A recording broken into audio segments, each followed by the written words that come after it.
তেলের জন্য এখন বর্তমান কৃষিতে অনেকটাই ক্ষতি হবে, কারণ এখন মৌসুম চলতেছে।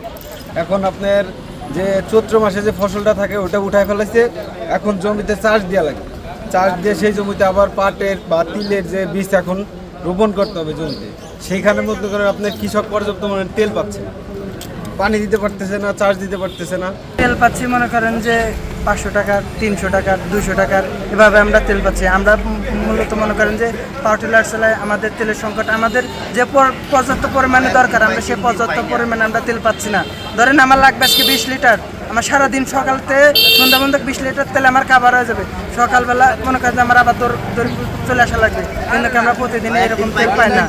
আমার প্রয়োজন প্রতিদিন 10 লিটার, কিন্তু আমি 1 লিটার আজ 3 দিন যাবত রাজবাড়ি আসি যাই, তো মানে যাতায়াত ভাড়া আমাদের এই খানগঞ্জ ইউনিয়ন থেকে রাজবাড়ি আসতে 100 টাকা হয়, কিন্তু তেল পাচ্ছি না। যেখানেই যাচ্ছি বলছে নাই, কিংবা থাকলেও কি অনেক ক্রাইসিস যাদের সাথে আছে দেখছে। আমরা এরকম করে ভোগান্তি হচ্ছে প্রায় 15 দিন যাবত। 3 দিন ধরে আমরা আসছি, পাম্পে আসি, তেল পাই না। এদের ড্রপ খাতে হাতে চলে যাচ্ছি পাম্পে। বলক আমার 2টা বলকের পানি দেওয়া যাচ্ছে না, কিন্তু পাটেও পানি দিতে পারছে না। এটা কিসের মেশিন?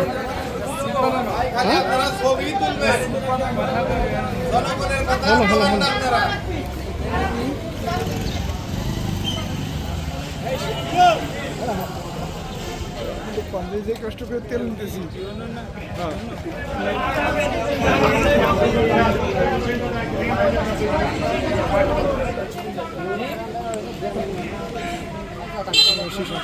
প্রচন্ড মন খারাপ ছিল।